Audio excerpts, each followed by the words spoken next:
In August of 1994, two children vanished from a family hiking trip in Pisgah National Forest. No bodies were ever found, just a crayon drawing pinned to a tree, and 6 haunting words scrawled in a child's hand. "We found a new mommy." 30 years later, someone just reopened the case, not because of evidence, but because the forest started speaking again. Say my name. Some names never make it home. Others were never meant to.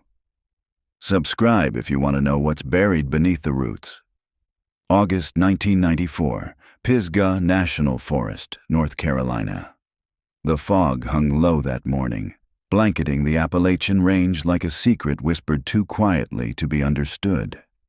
The Carter family, David, Elaine, and their 7-year-old twins, Lily and Caleb, had chosen this weekend for a bonding hike. They were staying at a nearby rental cabin for 3 days. It was David's idea.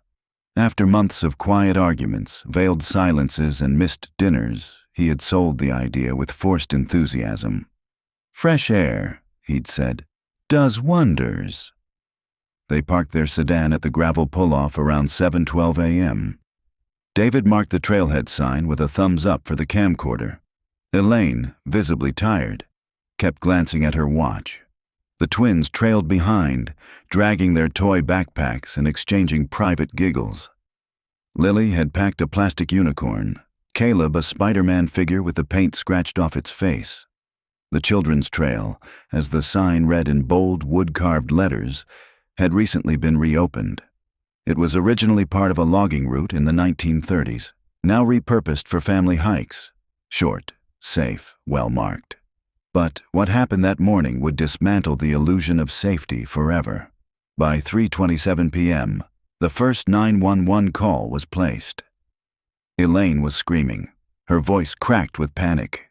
"We lost them, both of them. We only turned around for a second. They were just there."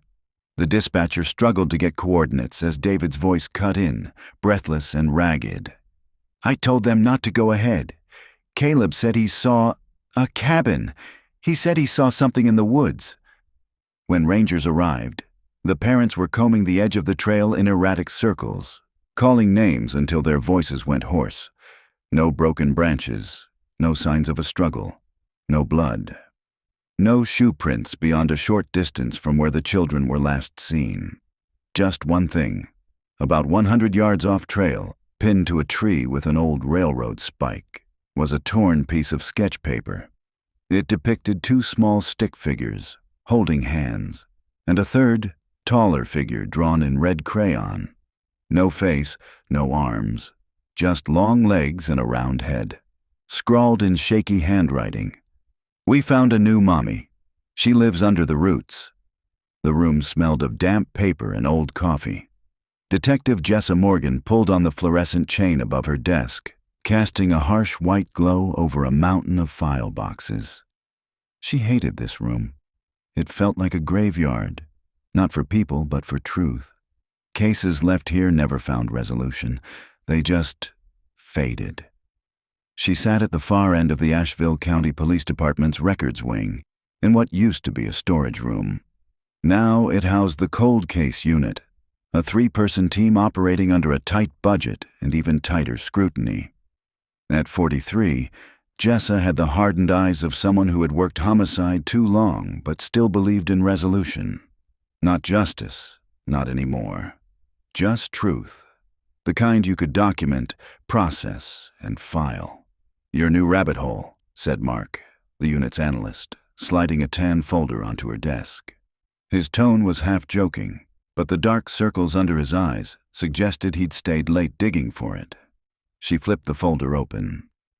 Case 94-821. Carter twins disappearance. Pisgah Forest. August 14th, 1994. The first page was a photocopy of the children's missing poster. Lily and Caleb, both grinning with baby teeth and sun-faded freckles. Matching red jackets. She lingered on their eyes. Caleb's looked like he was mid-joke. Lily's had that strange calm children sometimes wore when they understood more than they were supposed to. What prompted this? Jessa asked, thumbing through the incident report, search maps, and witness statements. Mark leaned against the wall, arms crossed. Anonymous tip, yesterday. Jessa raised an eyebrow. On a 31-year-old case? He nodded. Call came in from a restricted number. Male voice said, "The Carter kids weren't lost. They were taken. Check the routes." Then hung up. The routes? Mark nodded toward the box under the desk. "You'll want to see what was recovered with the original report." Jessa lifted the lid. Inside was a sealed plastic evidence bag containing the drawing. The one pinned to the tree. It was worse in person. The crayon had faded, but the childlike handwriting was unmistakable. "We found a new mommy. She lives under the roots." She exhaled. Jesus. That was Caleb's handwriting, Mark added. Confirmed by his second-grade teacher at the time. Jessa's stomach tightened. "You said they were never found." Not even a shoelace. The parents were cleared. They were devastated, high profile, even past Polly's. Hikers found nothing. Thermal drones found nothing. Then the story dried up. "What about the sketch?" Jessa asked. "Any forensic testing?" "Limited. This was '94, pre-DNA boom. They dusted it for prints, but it had been handled by too many people. They just archived it." Jessa stared at the drawing. 3 figures. 1 red. That evening, she drove out to the Pisgah trailhead, against protocol. The forest was silent, dense, heavier than she remembered. 30 years of overgrowth had blurred the landscape, but the children's trail sign remained, aged, the lettering sunken like carved skin. She walked until the temperature dropped slightly.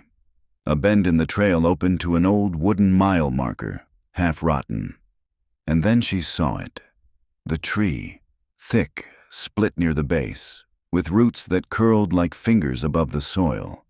The same one shown in the crime scene photos. Jessa knelt and ran her hand over the bark. A faint rust ring remained where the railroad spike had once been embedded. Her hand trembled. From the shadows behind her, a faint crunch of leaves. She stood quickly, reaching for her holster. Nothing. The woods were still. Too still. The next morning, she filed the paperwork to reopen Case 94-821. Her superior, Captain Breyer, frowned. "We're 2 weeks from budget review. You want to chase ghost stories? I have a credible anonymous tip and physical evidence that was never fully analyzed." "Credible?" he scoffed. "You don't even have a callback number. I also have a sketch made by a child that suggests abduction. You have fiction." Jessa leaned forward. "If there's even a chance those kids were taken, if someone knew where they went, we need to act." Breyer rubbed his eyes. "You have 2 weeks. No overtime, no press." She didn't need fanfare, just time. That afternoon, she drove to Elaine Carter's last known address. The house sat on the edge of town, smaller than she'd imagined. Faded blue shutters, overgrown lawn, wind chimes moving without wind. Elaine answered after a long pause. She was in her 60s now, thin, brittle-looking, hair tied back in a way that seemed permanent, as if she never took it down.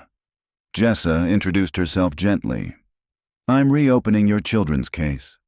Elaine's face didn't move for a moment. Then she stepped aside. "You're 31 years too late." Inside, the home was dim. No children's photos on the walls, only paintings of trees, roots, and mountain ridges. Elaine offered tea. Declined. "I'm sorry to bring this pain back," Jessa said. It never left. Jessa opened her notebook. "Can you tell me anything about that day that you might not have mentioned before? Anything unusual?" Elaine paused. "They kept saying they saw someone in the woods." "Who?" "They called her the Root Lady. Said she wore a dress made of moss and leaves." Elaine stared at her lap. "Caleb said she didn't have a face." Jessa noted the description. "You didn't tell police this?" "They said it was imagination. Children's games. Said I was grieving, not thinking straight." Jessa nodded. Did either of them ever draw her? Elaine walked into the other room and returned with a thin, dust-covered sketchbook.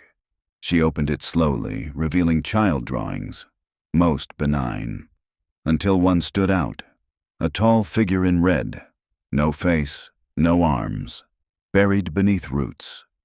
That night, Jessa sat at her kitchen table surrounded by the old case files. She had Lily's sketchbook, Caleb's handwriting sample, ranger interviews, and weather reports. And still, no logical thread. Until she zoomed in on one ranger's incident report from the original investigation. Found a small underground space about 300 feet north of the drawing site. Structure seemed unnatural. Wood beams embedded into soil. Possibly old mine. Entry collapsed. Wasn't in search zone. No follow-up. No further exploration. Just a footnote. Jessa circled the paragraph. In red ink. The forest changed after dusk. By day, Pisgah National Forest felt like a memory. A place families had passed through for generations, breathing in the deep green silence of the Blue Ridge. But by night, it became something else. Older, more secretive. A place with its own pulse. Detective Jessa Morgan parked her car at the base of the trail just after 6 p.m., flashlight clipped to her vest, boots tight around her ankles. She'd reviewed the ranger's 1994 report a dozen times.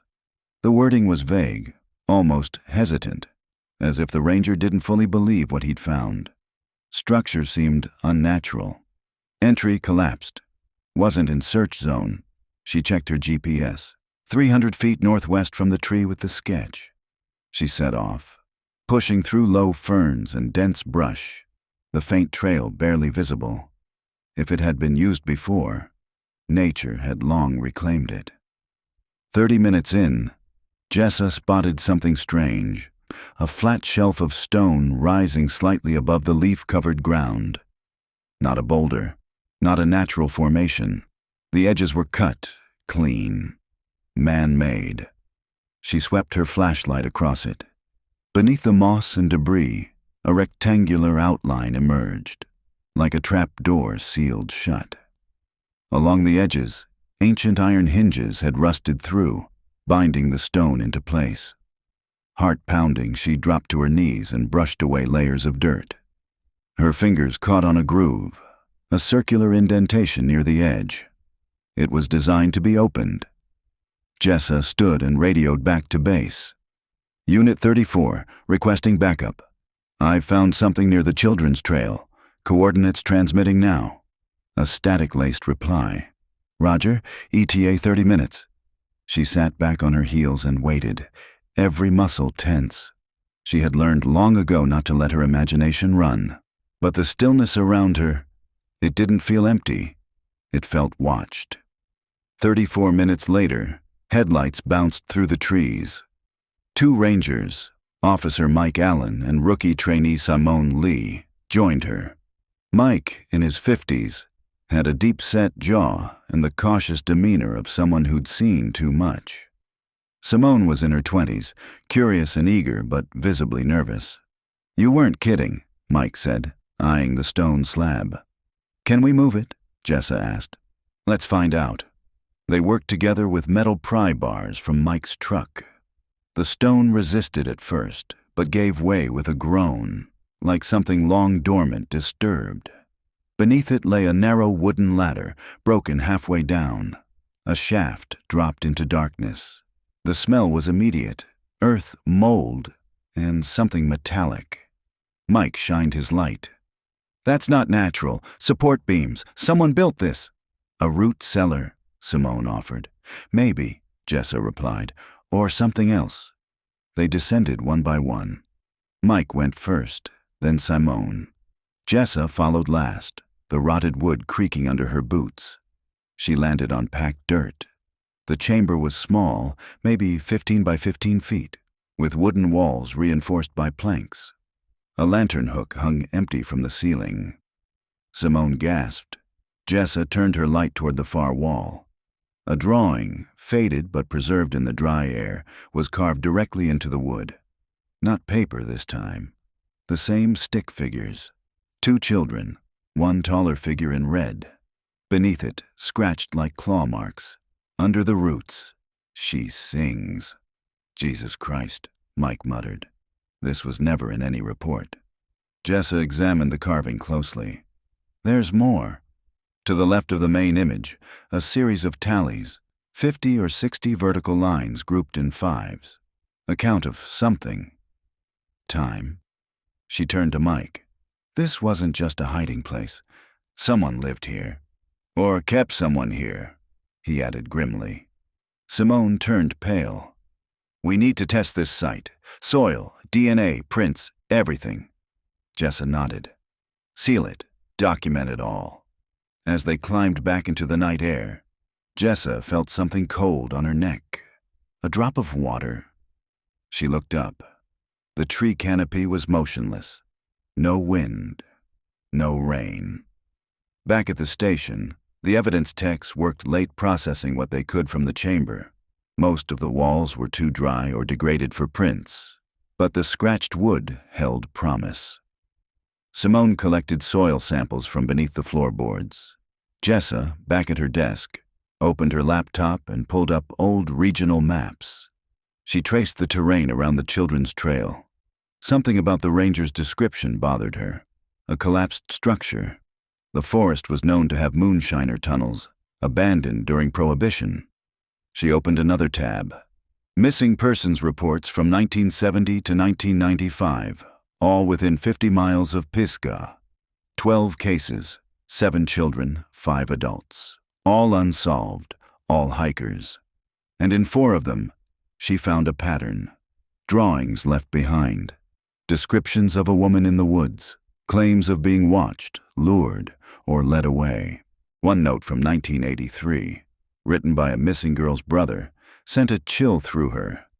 She said the singing was coming from underground, that a lady wanted to show her the roots. The next day, forensic results came in. Partial strands of child DNA recovered from under a floorboard. Mitochondrial analysis confirmed it. A familial match to Lily Carter. Jessa sat back in her chair, chest tight. Lily had been in that room, alive. Elaine Carter arrived at the precinct 2 hours later, summoned by Jessa with urgent news. When shown the photo of the underground chamber and the carving, she collapsed into the nearest chair. They were there, all this time, right under the trail. She buried her face in her hands, and no one listened. Jessa knelt beside her. Elaine, there's more. There are other disappearances, and they all seem to tie back to this same place. Elaine looked up, face pale but resolute. Then you need to speak to someone who was there. Who? Elaine hesitated. David, my ex-husband, Caleb's father. I thought he moved away. He didn't. He lives in the woods now, not far from where it happened. Jessa stared at her. He stayed? Elaine's voice trembled. He's been looking, every day, for 30 years. The cabin didn't exist on any map. To find it, Jessa had to follow Elaine's hand-drawn directions. A winding series of back roads off Highway 276, past the cemetery, then a rusted gate chained but unlocked. From there, it was a slow mile by foot. Overgrown forest pressed in from both sides, the trail narrowing to little more than animal tracks. Her boots sank into the loam as she approached a clearing. The cabin stood at the center, skeletal and silent. The wood was weathered gray, the roof partially collapsed, and the porch was cluttered with firewood, tools, and jars filled with murky fluid. A long dead deer skull was nailed above the door. She paused. David Carter, she called. A pause, then a voice from within. Leave the gun on the porch. She stepped slowly up the stairs, unholstering her sidearm and placing it on a bench. The door creaked open. David Carter stood there, bearded, gaunt, his face a gaunt map of scars and sun damage. His clothes were mismatched layers of flannel and canvas. His eyes, sunken but alive, met hers with quiet calculation. You the cop? I'm Detective Jessa Morgan. He stepped aside without another word. The inside was worse. Piles of books, maps nailed to walls, photographs, some faded beyond recognition, strewn across tables. At the center of it all was a massive corkboard covered in red string, pins, and note cards. It looked like madness, but it was organized. David poured her a cup of instant coffee and motioned for her to sit. She declined the drink. "I spoke to Elaine," Jessa began. "We found a buried chamber near the children's trail. Your daughter was there." He flinched. "Alive?" he asked, barely a whisper. Jessa paused. "There were traces of her DNA, but that's all." David nodded, eyes glassy. I always knew she was down there. But no one believed me. They said I was grief mad. They were right." "You stayed here," Jessa said quietly. He gestured around. "I couldn't leave. Not while she might still be out there." Jessa moved closer to the corkboard. She recognized some of the photos, missing children. She touched a note dated 1977. "You've tracked others?" "Before my kids, after, all near Pisgah. Disappearances with no sign of struggle, always kids, always close to this stretch of trail." Jessa scanned a group of hand-drawn maps, eyes settling on one that marked a symbol, an eye inside a root. "What's this?" David turned. "I call it the mouth." "Excuse me? It's not just a cave, it's something older. The place we found, it's one entrance. There are more, all connected, tunnels like veins under the forest." "That's folklore. It's more than that. These forests were considered cursed long before settlers came. Cherokee wouldn't cross certain ridge lines. They called it the place of singing dirt." He gestured to a book. "And you think this mouth or network is behind the disappearances?" "I know it." Jessa took a deep breath. "David, what did Caleb say to you before he vanished?" David stared into the dark corner of the cabin for a long moment. Then he spoke. "He was always drawing her, the root lady. At first I thought it was a phase. Kids see shadows in trees and make stories. But he'd wake up screaming. Said she whispered to him at night, told him to come find her, that she had a secret garden under the ground." Jessa said nothing, just listened. "One day, a week before we went hiking, I found a sketch in his room. Not his usual crayon scrawls.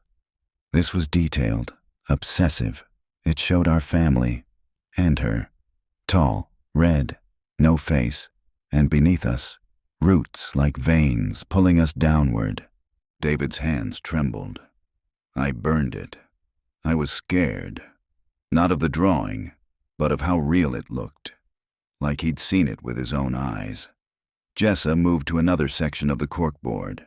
Pinned near the center was a photo of a tree, one that twisted unnaturally, with its roots tangled above the ground.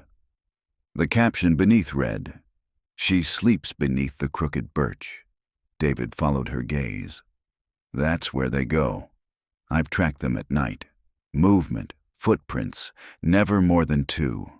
Sometimes just 1, small, barefoot. You think someone's still out there? I know they are." Jessa took out her phone and showed him the drawing recovered in 1994. David's face crumpled. "That was Caleb's handwriting," he whispered. "They found a new mommy." She nodded. "We believe whoever took them used that chamber, but we also think it wasn't the only one." David stood suddenly and pulled open a drawer. He handed her a photo. It showed the same kind of trap door, half buried in earth, surrounded by dead vines. "Taken this spring, 10 miles west of the first site." "Why didn't you report it?" "No one listens to a man who lives in the woods." Jessa studied the image. The door looked nearly identical. "There's more," he said. "I found another drawing, last month." He pulled it from a weatherproof folder. The sketch was crude, but haunting. A child's rendition of someone reaching out from the ground. A speech bubble read, "Don't go to sleep or she'll take your name." "Where did you find this?" Jessa asked. Wedged in a tree knot, fresh, not weathered. Maybe 2 weeks old. Which means she's still taking them. Later that night, Jessa returned to her car, mind spiraling. She didn't know what disturbed her more, David's obsessive research or the fact that it all lined up. What if this wasn't over? What if the Carter twins weren't the only ones who were lured? She drove the dirt trail back toward the main road, headlights bouncing over trees. Then, at the very edge of the forest, her brights caught a shape on the side of the trail. She slammed the brakes. A wooden doll, crudely carved, sat upright on a moss-covered log. It wore a red dress made from faded cloth. No face, no arms, just long legs. Jessa stepped out of the car slowly. Pinned to its chest with a twig was a folded piece of paper. She opened it. A child's drawing. 2 new figures. One taller, one small, holding hands. Beneath them, in smeared graphite, Caleb says we can come back now. He says she's asleep. The investigation was no longer unofficial. After Jessa filed the latest evidence, DNA from the underground chamber, the new doll, and the fresh child's drawing, the case was formally reopened under the North Carolina Bureau of Investigation, NCBI. But Jessa kept lead. By the end of the week, she'd assembled a special task group. Simone Lee, the ranger trainee with field knowledge and a steady hand. Dr. Devin Rourke, a forensic anthropologist with wilderness recovery experience. Kendra Chase, a search and rescue specialist and former military tracker. And reluctantly, David Carter, the father who never left. Captain Breyer had protested, of course. He's unstable, Morgan. He's not a cop. He knows the ground better than anyone, she'd replied. And I trust him. That trust would soon be tested. August 26th, 6:43 a.m., Pisgah National Forest. Search Zone 3. The air was already hot by sunrise. Mist curled through the trees like the breath of something sleeping. The team assembled near a ridge that overlooked Hollow Fork, a narrow stretch of untouched forest dense with pine and moss. The second trapdoor, the one in David's photo, had been spotted somewhere near here. They fanned out in formation, 2 up front, 2 behind, 1 in the center. For an hour, they found nothing. No movement, no tracks. Then Simone called out, "Here!"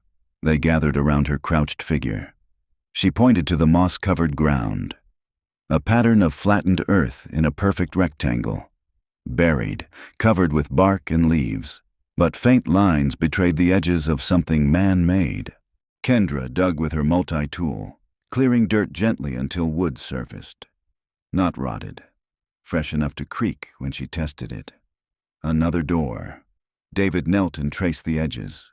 "She's been here." "You keep saying she," Dr. Rourke said, frowning. "You believe this is the same person? Across decades?" David didn't look up. "I don't think she's a person anymore." They opened it cautiously. Beneath lay a shaft, about 10 feet deep, reinforced with rotted timbers. At the base, a narrow tunnel, barely wide enough for a person to crawl through. Kendra tied a rope to her harness. "I'll go."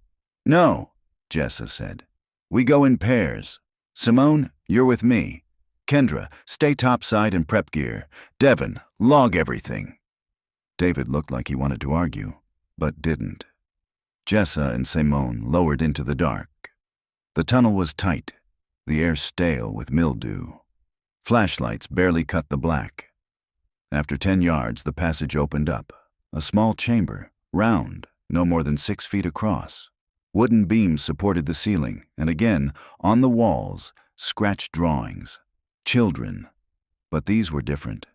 Not stick figures. They were realistic. Dozens of children, etched with surprising detail. Some were sleeping, others looked wrong. Eyes too wide, mouths turned unnaturally upward. One wall held a series of names, carved hastily. Caleb Anna Jody Tyson, Rachel Dawn. "Jesus," Simone whispered. "These are real." Jessa photographed each one. We need to compare these with the old missing persons records. In the corner of the chamber, something rustled. Jessa turned her light. Movement. Stay behind me. She stepped forward, heart hammering. A tangle of burlap and branches. But beneath it, bones, small, scattered, chewed. Simone covered her mouth. Is that human? Dr. Rourke's voice crackled over the radio. I'm picking up irregular EM readings from above. Are you two all right? Found a child skeleton. At least one, possibly more. Send down the recovery kit. Jessa moved to the far wall and saw something new. A fresh message, scratched violently. Don't wake her up. Back above ground, the air was different. Heavier.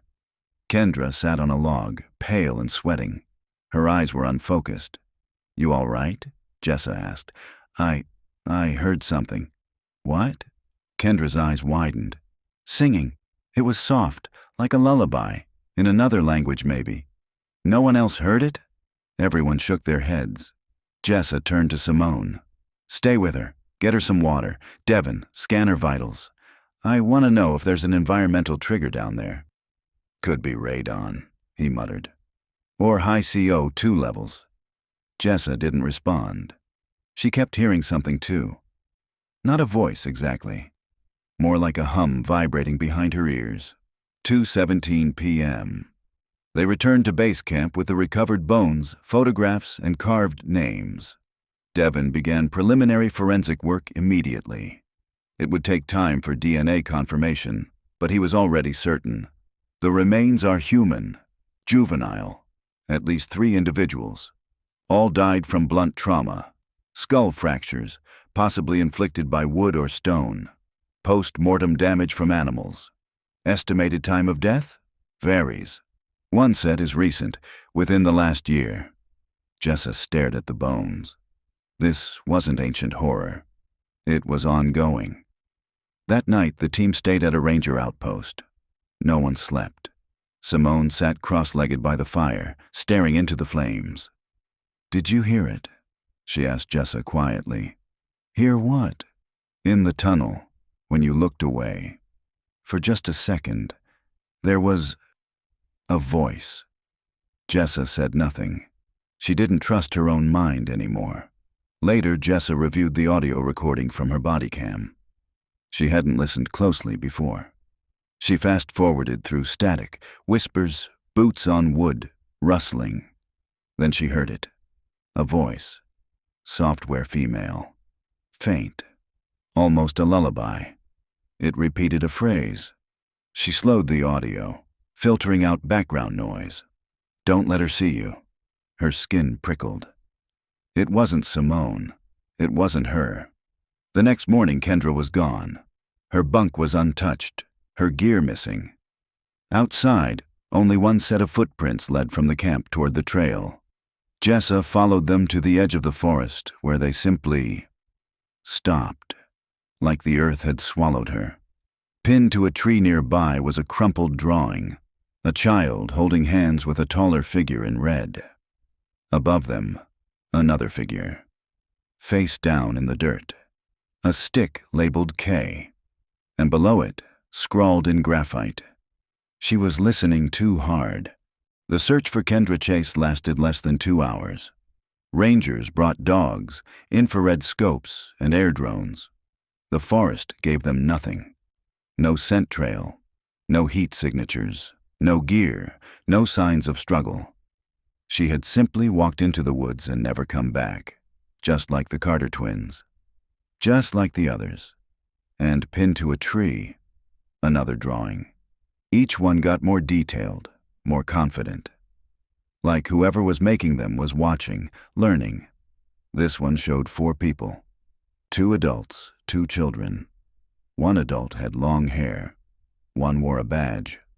The child with pigtails held a shovel. In the corner, an upside-down face. Blank eyes, no mouth, just roots tangled around its neck.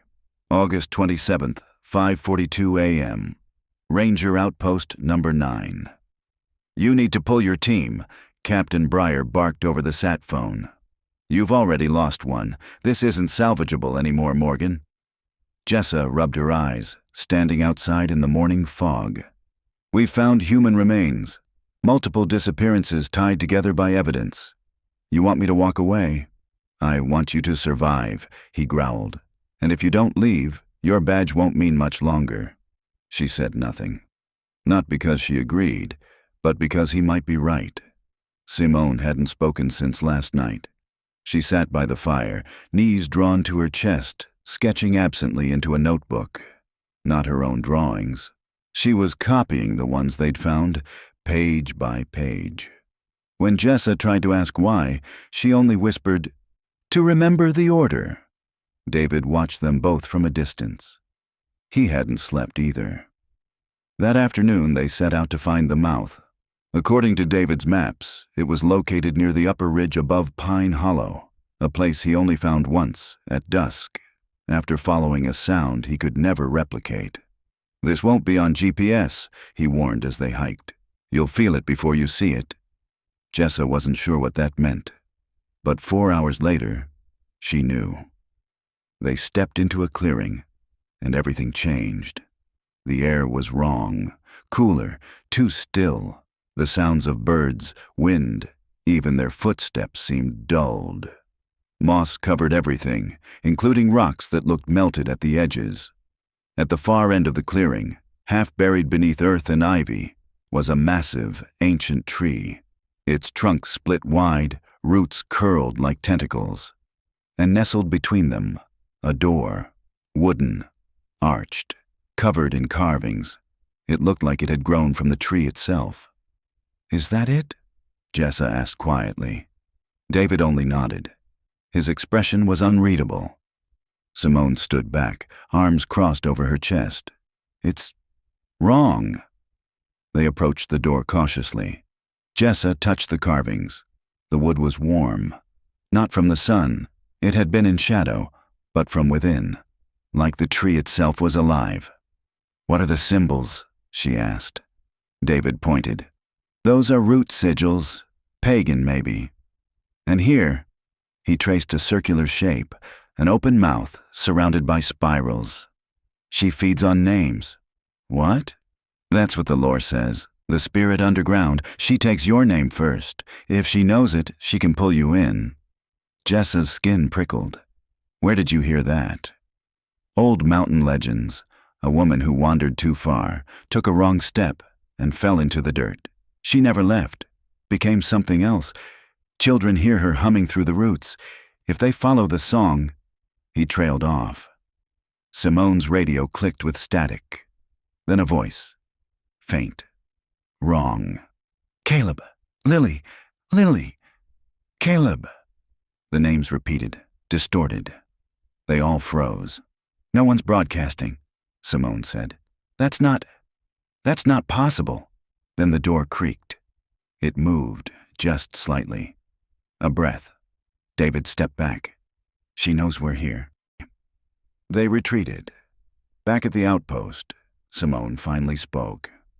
"That wasn't feedback. That was a transmission. And those names, those voices, they're from the missing. I've been reviewing the audio logs. It matches the cadence of old family videos. You can match the pitch. Caleb's voice when he was 7. Lily's laugh. Are you saying..." "I don't know," Simone interrupted. "But something's recording them, mimicking them." Dr. Rourke, reviewing the recovered bones, confirmed the newest set belonged to a girl between 6 and 9 years old. DNA was inconclusive, but the timeline fit. It could be Lily, or someone else. Simone looked up from the sketchbook. "She's growing stronger," she said. "What do you mean?" "She used to leave drawings. Now she's using names. She's calling them." That night, Jessa lay awake. She couldn't stop hearing it. The whisper. "Don't wake her up."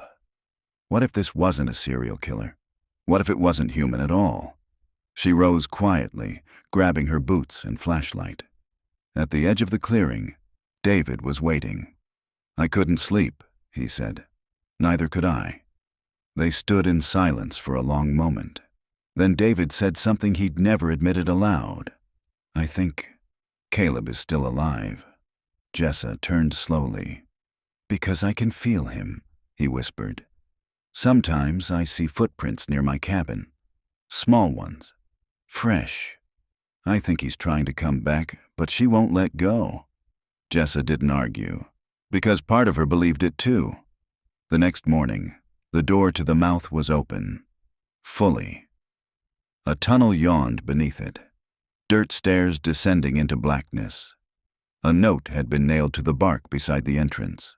Another drawing. This one showed a woman in red. No face, arms long and twisted, cradling two children. One wore a badge, the other had Simone's name written under it. At the bottom, in shaky handwriting, "Time to come home." Simone was gone by sunrise. No note, no gear missing, no footsteps away from camp. Just her sketchbook, open to a fresh page. A single image. The open door. The tree. And a child descending alone into the dirt. Jessa slammed it shut. "She went in," David said quietly. "We told her not to go anywhere alone." "She didn't go alone," he replied. Jessa turned sharply. "You think the thing took her? I think she was called." They stood at the edge of the clearing, staring into the open mouth of the forest. The stairs led down into absolute black. As they approached, a cool breath of air rose up from the shaft, damp, old, and sweet, like decaying fruit. David handed Jessa a bandana soaked in vinegar. "For the smell," he said. She accepted it, jaw tight. "Are you sure you want to do this?" he asked. Jessa tightened her boots and holstered her flashlight. "She took Simone," she said. "That means she left the door open." And Jessa didn't believe in closed doors. Not anymore. 8:14 a.m. Descent begins. They stepped into the earth. The stairs creaked under their weight, but held. Each step was colder. The air grew damp, rich with the scent of rot and iron. The tunnel narrowed. Roots pierced through the walls like veins, pulsing faintly with some internal rhythm. "Light off," David whispered. "What?" "She sees the light." Jessa hesitated, then switched it off. Darkness swallowed them. She gripped his shoulder and followed by his touch, every step a whisper. At the bottom, the tunnel forked. Left, a warm draft and soft humming. Right, silence. "She always sings before she takes one," David whispered. "Lures them like sleepwalkers." They followed the hum. The path opened into a small chamber, barely taller than Jessa's head. In the center stood an altar, a flat slab of stone covered in dirt and moss. All around it were small wooden dolls, each carved differently, each labeled with a name. She recognized some: Tyson, Dawn, Rachel, Caleb, Lily, Kendra. No Simone, not yet. Jessa stepped forward. Her foot sank into something soft. She looked down. Dirt, but beneath it, fabric. She knelt and brushed it back. A ranger's patch, Simone's. It was still warm. Suddenly a sound behind them. A voice. "Jessa!" She turned. Simone stood at the edge of the chamber, barefoot, eyes glazed. Her voice was hollow. "She showed me something." "Simone, come to me," Jessa said. "She showed me what the names are for." David stepped forward. "Simone, don't say anything. She said once a name is buried, it can't be used again." "Stop talking," David said, more forcefully. "She keeps them down here, in the dark, because if they don't have names, they don't exist." Jessa moved toward her. "Simone, please, we're getting out of here." Simone blinked. "She wants yours next." The tunnel shook. A deep, low rumble passed through the earth like thunder trapped beneath bedrock. Then came whispers, echoing in impossible directions. Children's voices, crying, singing, begging, and one louder than all the others. "Caleb." David froze. "I hear him." "No," Jessa said. "It's not real." But he was already running down the tunnel, flashlight bouncing in jagged arcs. "David, wait!" Jessa turned to Simone, but she was gone again. Jessa chased David into the deeper chamber. The walls here were made of roots, woven tightly, forming a dome. In the center stood a hole, a pit leading straight down into pitch. David knelt beside it, whispering, "Caleb, it's me. I'm here, son. I'm here." From the pit, a voice floated up. "Dad?" A boy's voice. Fragile. Familiar. "Don't trust it," Jessa yelled. But David was crying now. "I knew you were alive. I knew it. I came for you. I never stopped." "Dad," the voice said, "just say my name. That's all she needs. Say it and I can come back." David opened his mouth. Jessa drew her weapon. "Don't." He looked up, tear-streaked. "She said—" "She's lying," Jessa snapped. "She's not Caleb. But what if—" "Caleb wouldn't ask you to say his name. He'd already know you remembered." David blinked, and then he screamed. A hand reached out from the pit. Long, root-covered, skin like bark. He scrambled back as the thing rose. A shape with no face. Tall, dressed in tattered red cloth. Its body formed from branches, bone, and whispers. Jessa fired. The shot passed through it like smoke. The thing recoiled, hissed like wind through dying leaves, then sank back into the hole. The chamber went silent. David collapsed, gasping. "I'm sorry," he whispered. "I almost gave her his name." Jessa pulled him up. "You didn't. That matters." They turned to leave, and found Simone waiting. But she looked different. Still. Too still. Her eyes were black pits, and her mouth was moving, but no sound came out. Then her lips stopped, and in a child's voice, "Jessa, Jessa Morgan, you don't belong here?" Jessa stepped back, raising her gun. Simone smiled and blinked.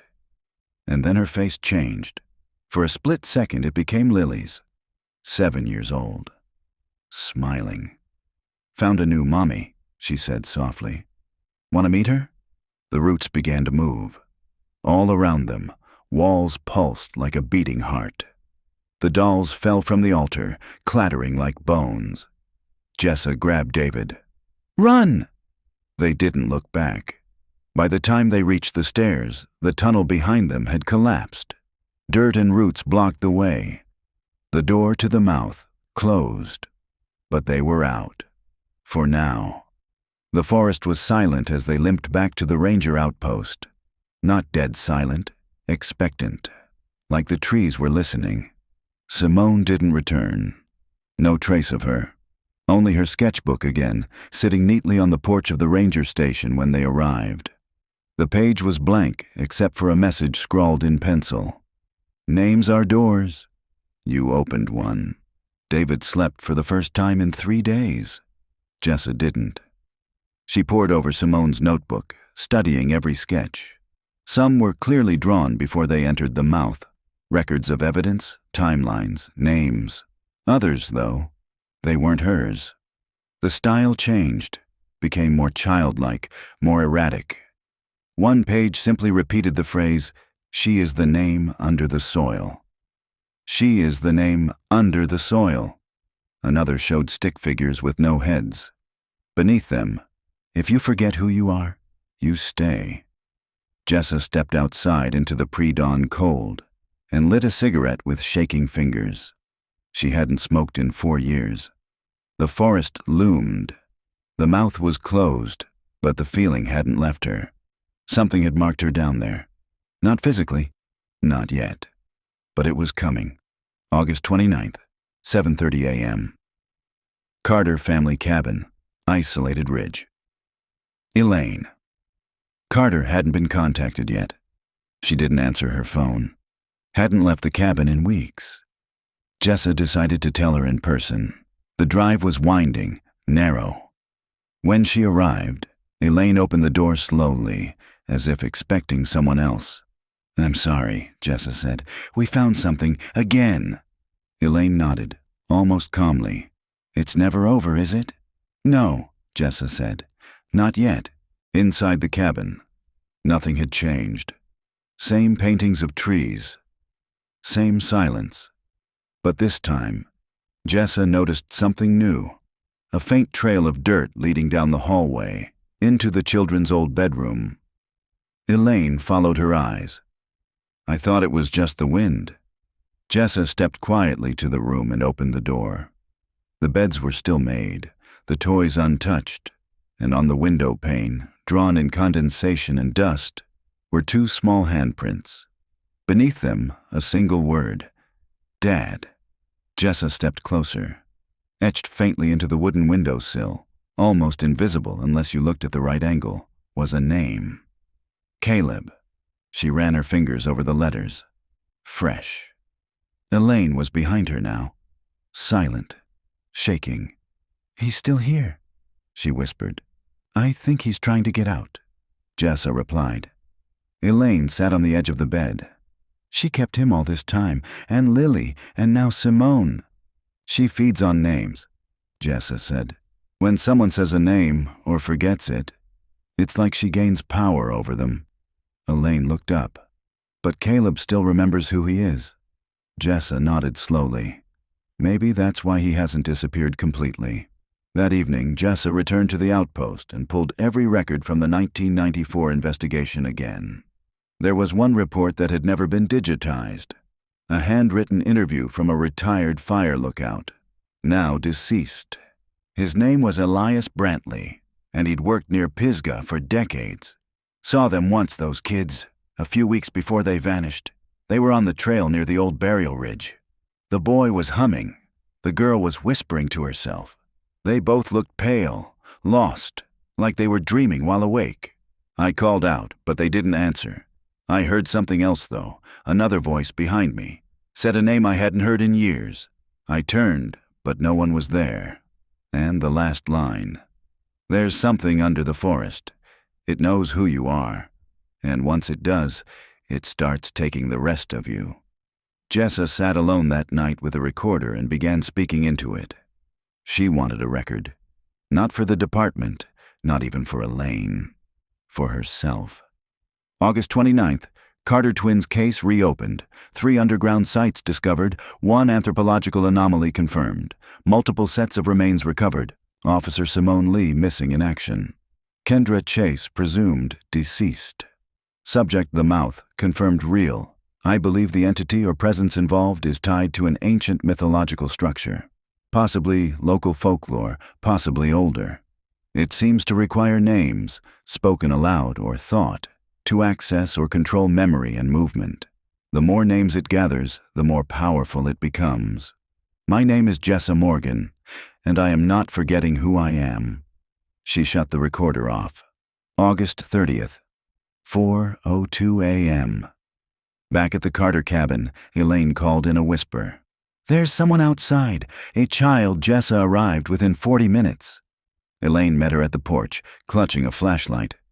I heard tapping on the window. Then, something moving around the side. They searched the perimeter. Found nothing, until Jessa spotted it. Footprints. Small, barefoot, leading into the woods. She followed them for 50 feet before they stopped. At the base of a familiar tree, a crumpled piece of paper pinned to it. A new drawing. This one was different. It showed a boy crouched beside a grave. Above it, a speech bubble. I buried my name so she couldn't take it. Back at the outpost, Jessa stared at the drawing for a long time. Then she opened Simone's notebook again, flipping to a blank page. She wrote a single line. Who are you, really? She closed the book and waited. The next morning, the notebook had been moved. That same page now had writing beneath her question. The answer was in Caleb's handwriting. I'm still me, but I can't come home until she forgets me. It started with a forgotten church. David had mentioned it once. An old ruin buried deeper in the forest, past a ravine no longer marked on any maps. He said it dated back to the late 1700s, a chapel used by early settlers who came here chasing cheap land and strange stories. They called it the Root House, not for what grew beneath it, but for what they buried inside. August 31st, 10:13 a.m., Ridge Line South, Pine Hollow. Jessa and David hiked in silence. The ravine had collapsed years ago.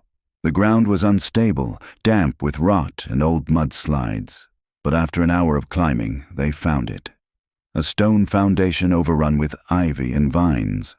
3 wooden beams still stood where a roof once had, forming the rough skeleton of a church.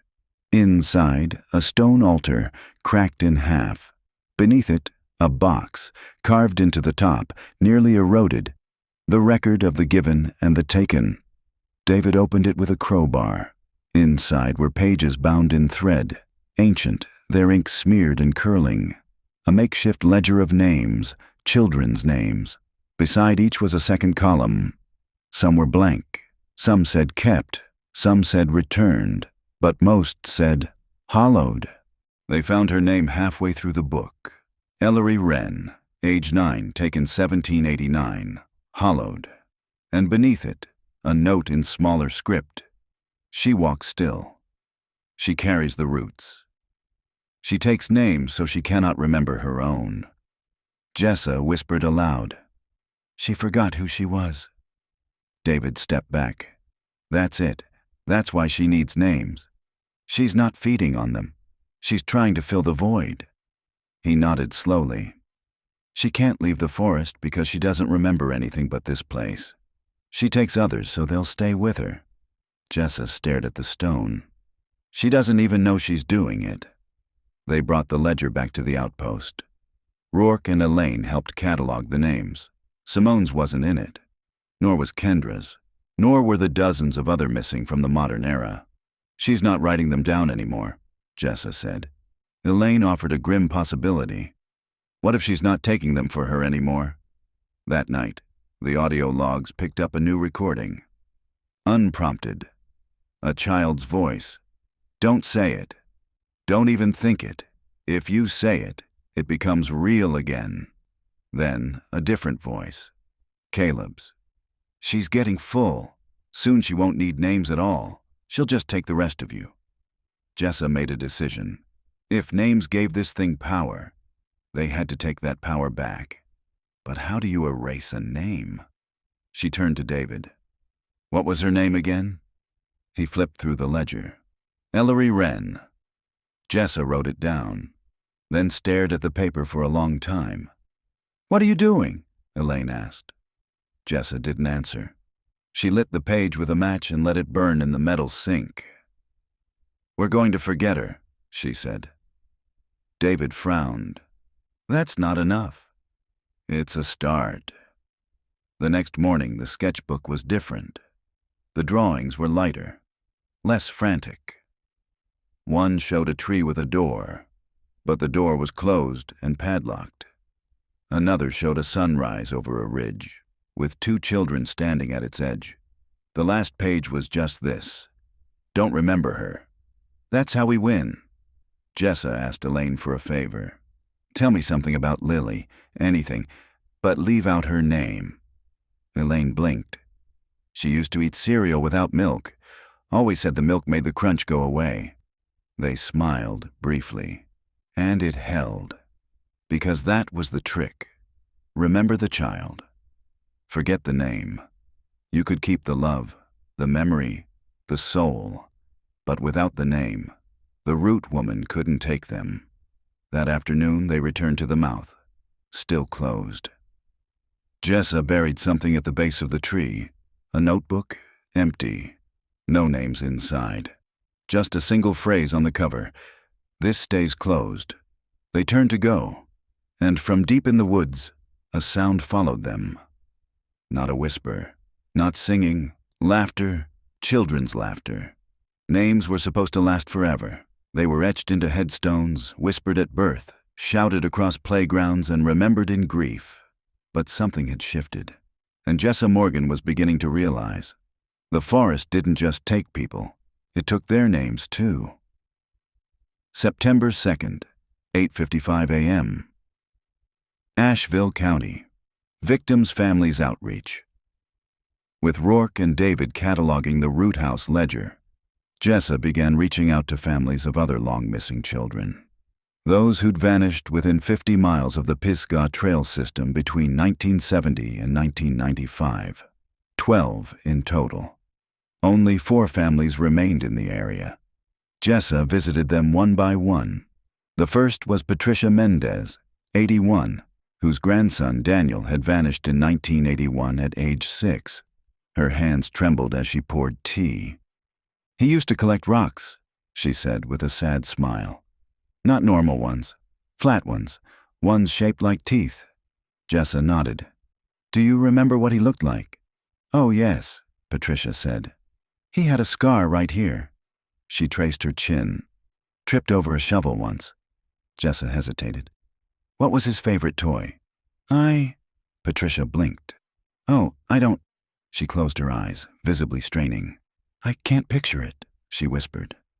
Jessa leaned forward. "His name. Say it." Patricia tried. Her lips moved. No sound. She began to cry. "I knew it all my life. I used to say it every day. Now I only remember that I loved him." The second family was a father, Michael Griggs, whose daughter had gone missing on a school field trip in 1975. He'd moved to a small assisted living home just outside Weaverville. She showed him a photo recovered from the cold case files, his daughter at age 7. He studied it. "That's her. I remember that face." "What was her name?" Jessa asked gently. He looked puzzled. That's my girl," he said. He couldn't say it. All 4 families told similar stories. They remembered the children, their personalities, their smiles, their strange habits.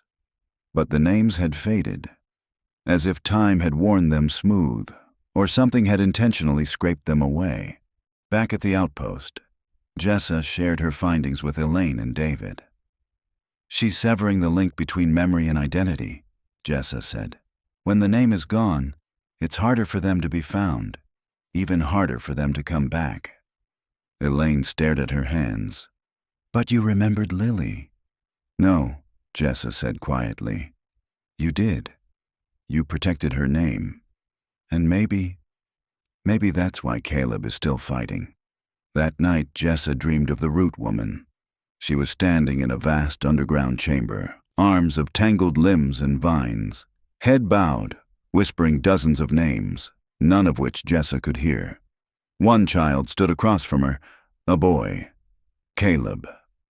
He didn't speak, but he was smiling, and in his hands was a blank name tag. He placed it over his heart, and vanished. She woke in a sweat. The audio recorder on her nightstand was running. She hadn't turned it on. The playback was faint, but the voice wasn't hers. "You'll forget. You all forget." And then, quietly, "She's not done." September 3rd, 6:42 a.m., return to the mouth. The clearing was different now. No birds, no mist, just the tree, quiet and massive, like a monument to something no one remembered. David stood beside it, holding a can of paint. "What's that for?" He pointed to the tree's base. "We mark it." Jessa nodded. Unmissable. They painted a large white X across the roots, and then beside it, David wrote, "Do not name her."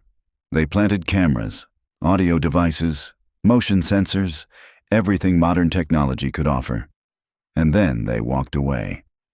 That night, Jessa visited the county records office. She pulled every census from the 18th and 19th century. No one named Ellery Wren, not in birth registries, not in burial logs, not in any land claims or death records. She had never existed, not on paper, not in stone. The forest had erased her completely. And then, just before midnight, a call came in. Elaine, her voice was shaking. "Jessa, someone left a box outside my door." Jessa was there within the hour. Elaine met her in the kitchen, holding the box with oven mitts like it might bite. Inside were 3 dolls, all hand-carved. One had red yarn for hair, one wore a badge, and one had no face at all, just black paint smudged where features should have been. Each was labeled Lily, Jessa, Caleb. And at the bottom of the box, a note. "No one forgets forever." Jessa took the badge doll and placed it in the sink. She lit it on fire and watched until the black paint bubbled and peeled away. She's testing us. The next day, the recording devices around the mouth all failed. Wiped. Only one fragment remained. A child's voice repeating something over and over. My name is mine, my name is mine, my name is mine. Somewhere in the mountains, someone once figured out how to take a name back, not through prayer, not through fire, but through sacrifice. September 4th to 7:15 a.m. David Carter's cabin. The journals came from a chest under David's floorboards, handwritten accounts passed down by mountain families, some dating back to the early 1800s. They weren't legal records. Not even stories, really. They were instructions, scratched into parchment and bark, bound by thread, hidden from the outside world. They all circled the same idea. To reclaim a name, one must give another in its place. A reverse binding. A name for a name. David ran a trembling hand over the pages.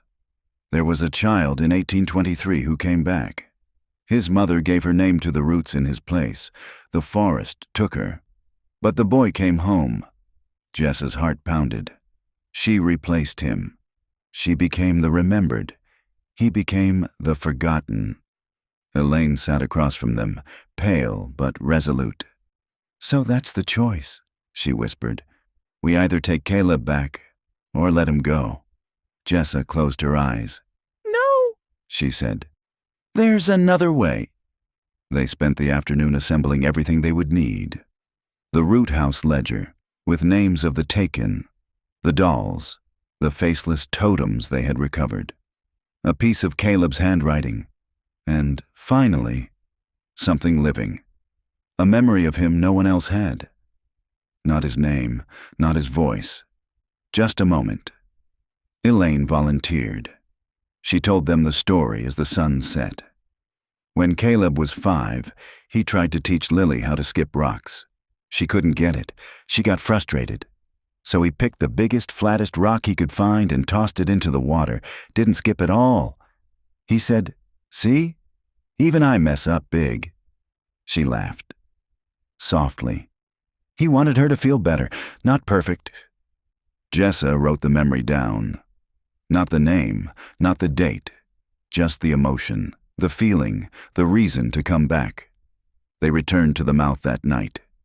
It stood open again, no wind, no sound, just earth and black. Jessa held the notebook in one hand, the doll in the other. David carried the root house ledger. Elaine carried nothing. They descended in silence. The chamber hadn't changed, but something beneath it had. It was awake. They could feel it, like a second heartbeat beneath the soil. Jessa stepped forward and placed the doll on the altar. Then, beside it, the notebook with the memory. I'm not giving you a name, she whispered. I'm giving you a choice. The earth groaned. From the far tunnel came a whisper. Not in words, in feeling. Elaine stood beside Jessa. I remember, my child. You can take my voice, but you can't take my love. She opened her mouth and said nothing. No name, just a song, software wordless, a lullaby. The same one she used to hum when Caleb couldn't sleep. The roots around the chamber trembled, then retracted. From the shadows came a figure, small, barefoot, covered in dirt. A boy. His eyes were wide, afraid, but aware. Jessa stepped back. Caleb. He didn't answer. Instead, he walked to Elaine and placed something in her hand, a rock, flat, wide. Even I mess up big, he said. Then he vanished. Elaine dropped to her knees, sobbing. The rock stayed in her hand, real, heavy, solid. When they returned to the surface, the tree had withered, its leaves brown and curled. The padlock Jessa had painted on its trunk split down the middle, and on the ground, a name tag. Blank. No one had written on it. But in the dirt beside it, Caleb had scratched a message. You didn't forget me. So she couldn't keep me. Back at the cabin, Elaine placed the rock on the mantel. No photo, no nameplate, just a symbol, a memory, and it was enough. That night, Jessa dreamed of the root woman again, but this time she was younger, a girl, sitting in a field, brushing her hair with a carved comb. No roots, no shadows, just light. She looked at Jessa and said, "Thank you." Then she faded. The mouth never opened again. The sketchbook pages stayed blank, and the whispering stopped. By the time they sealed the last chamber, the forest felt different, not safer, just emptier, like something had left and taken the gravity with it. September 5th, 9:12 a.m. Pisgah National Forest. Final site, Sector B7. The remaining underground site, the one west of the Children's Trail, was barely intact. It had collapsed inward, roots torn through the support beams like veins drying out. Dr. Rourke directed the final sweep, cataloging every splinter, scrap, and bone fragment. His voice, normally clinical, was subdued.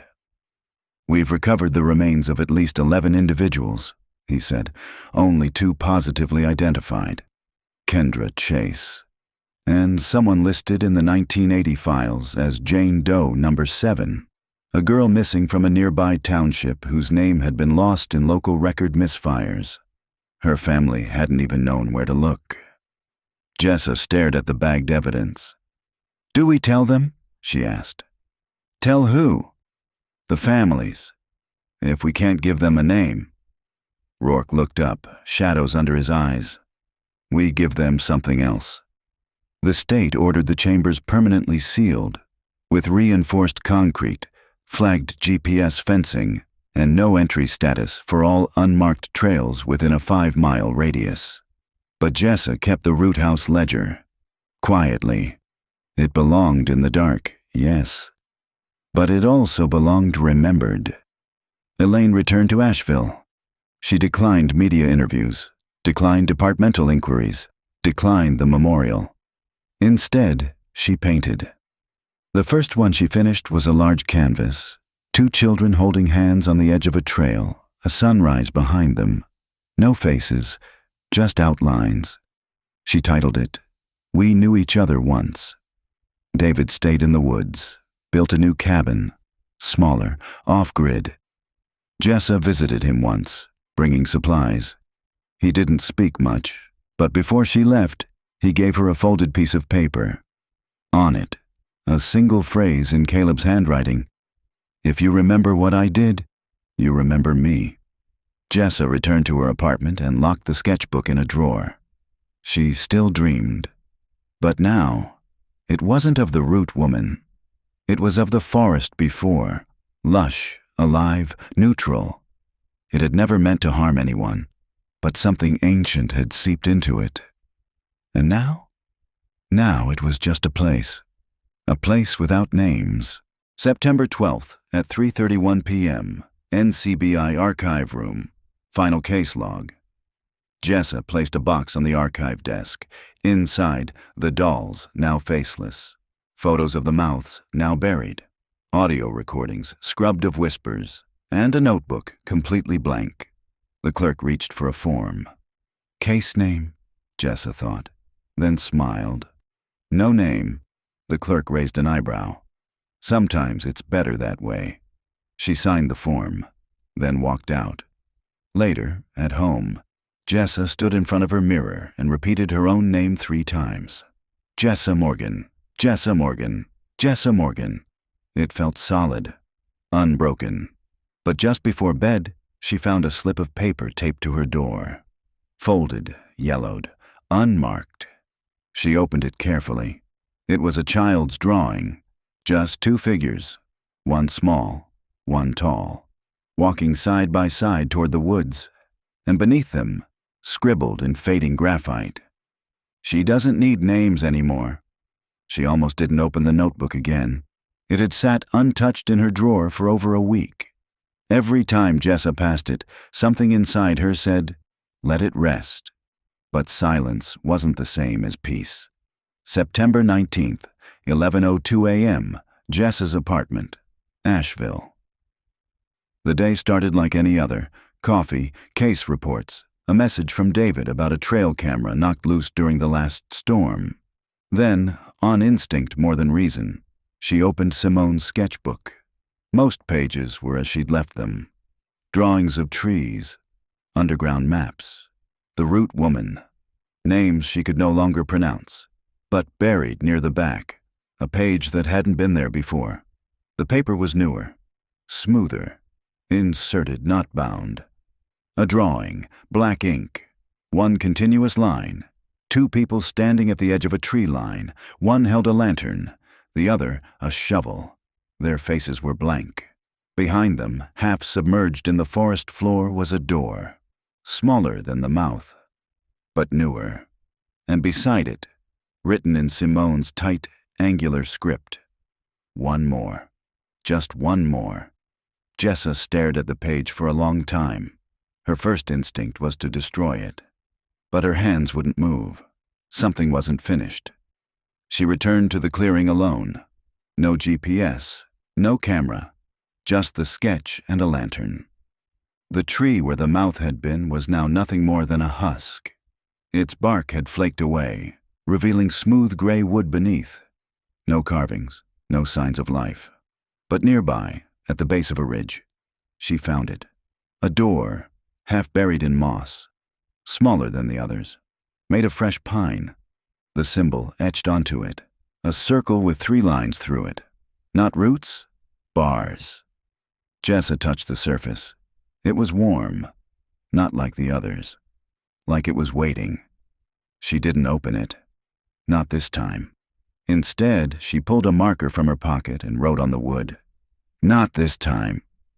Then she placed the sketch inside, folded carefully, walked away, and left the door closed. September 21st, 8 p.m., final report draft. The case file will remain open, but inactive. All known entrances have been sealed. Artifacts are stored under restricted access at NCBI archives. Survivors are under watch, but show no signs of psychological decline. However, I believe the entity we encountered, whether natural or otherwise, feeds not just on names, but on cycles, ritual, return, and most of all, curiosity. I don't know if it's over, but I know I walked away. And I remembered who I was. Detective Jessa Morgan Pisgah, Task Force retired. That night she stood in her backyard, watching the treetops sway against the moonlight. Somewhere deep inside the woods, something creaked. A shutter, a branch, maybe a door. Jessa whispered to herself, "Not tonight," and closed her eyes.